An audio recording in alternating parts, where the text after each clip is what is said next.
এবারে এসআইআর এর খবর দেখাবো, কারণ এসআইআর এর তালিকায় ত্রুটি আর তারপরে হিয়ারিং। আগামীকাল থেকে হিয়ারিং শুরু হওয়ার কথা ছিল, কিন্তু বেশ কিছু জায়গায় হিয়ারিং শুরু হয়ে গেছে, দেখাবো। তবে তার আগে জানবো কারণ, জানবো কেন একদিন আগে শুরু হয়ে গেল হিয়ারিং। কথা বলবো প্রতিনিধি সোমরাজের সঙ্গে। সোমরাজ, কোথায় কোথায় শুরু হলো, কেন শুরু হলো একদিন আগে? দেখো, রাজ্যের মধ্যে একটি জায়গাতেই এখন পর্যন্ত এসআইআর এর শুনানি পর্ব শুরু হয়ে গেল। আজ থেকে ডায়মন্ড হারবার 2 নম্বর ব্লকে অধীনে ডায়মন্ড হারবার বিডিও অফিসেই এই শুনানি পর্ব শুরু হয়েছে। কারণ হিসাবে নির্বাচন কমিশনের তরফে বলা হচ্ছে, যেহেতু 19 তারিখে নোটিশ ইস্যু করা হয়েছিল তাদের শুনানিতে ডাকা হবে, এবং সেই জন্য সেই সুবাদে এক সপ্তাহ সময় দেওয়া হয়। 19 তারিখে নোটিশ ইস্যু করা হয়েছিল, তার প্রেক্ষিতে 26 তারিখেই অর্থাৎ আজ তাদেরকে শুনানিতে ডাকা হয়েছে। তুমি জানো, আগামীকাল থেকেই গোটা রাজ্যে শুনানি পর্ব শুরু হবে। রাজ্য জুড়ে প্রায় 3500-এর কাছাকাছি শুনানি কেন্দ্র প্রস্তুত করা হয়েছে, যেখানে এই শুনানি পর্ব শুরু হবে। প্রত্যেকটি বিধানসভা এলাকায় 11টি কেন্দ্র প্রস্তুত করতে বলা হয়েছে, যে 11টি কেন্দ্রে শুনানি পর্ব চলবে। কিন্তু আজ থেকেই দেখা গেল দক্ষিণ 24 পরগনার ডায়মন্ড হারবার 2 নম্বর ব্লকে এই এসআইআর এর শুনানি প্রক্রিয়া শুরু হয়েছে। অবশ্যই এটা গুরুত্বপূর্ণ, কারণ রাজ্যের মধ্যে একমাত্র ডায়মন্ড হারবারই এসআইআর এর এই শুনানি পর্ব শুরু হলো আজ থেকে। ইতিমধ্যেই গোটা শুনানি প্রক্রিয়া নজর রাখছে নির্বাচন কমিশনের আধিকারিকরা, এবং যেটা সূত্র মারফত জানা যাচ্ছে, যেহেতু 19 তারিখে নোটিশ ইস্যু করে দেওয়া হয়েছিল, সেই কারণেই আজ থেকে শুনানি পর্ব ডায়মন্ড হারবারে শুরু করা হলো।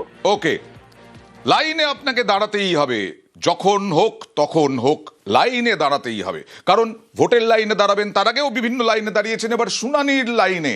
হ্যাঁ, ডায়মন্ড হারবারে প্রথম শুনানি শুরু হয়েছে, হিয়ারিং। সরাসরি চলে যাব আনিসুদ্দিনের কাছে। আনিসুদ্দিন, কি বলছেন যারা হিয়ারিং এ এসেছেন, এবং কিভাবে গোটা প্রক্রিয়াটা চলছে?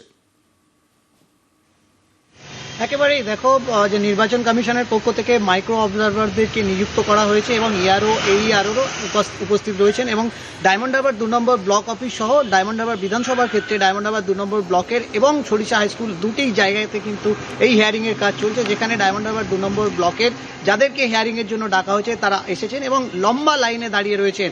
পরপর করে কিন্তু তাদেরকে, যে মাইক্রো অবজারভাররা রয়েছেন তাদের সামনেই তাদের যে সমস্ত ভুল ত্রুটি রয়েছে, কারোর নামের ভুল রয়েছে, কারোর 2002-এর তালিকায় নাম ছিল না এমনও রয়েছে, সেই সমস্ত ব্যক্তিদেরকে কিন্তু এই শুনানিতে ডাকা হয়েছে, এবং তারা লম্বা লাইনে রয়েছে, এবং পরপর তাদেরকে এই যে হিয়ারিং এর কাজ চলছে সেই হিয়ারিং এর কাজ সম্পন্ন করা হচ্ছে।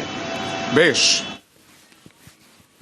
হিয়ারিং এ হচ্ছে আমাদের বাবার বাড়ির মানুষের ঠিকানা নিয়ে ওই জন্য দলিলপত্র নিয়ে আমরা এখানে এসেছি হিয়ারিং।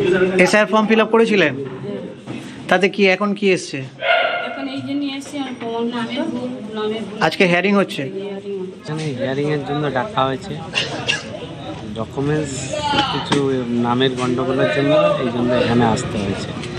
ঠিক আছে, হিয়ারিং এর জন্য এটা হয়েছে। এসআইআর এর যে প্রক্রিয়া সেই জন্য?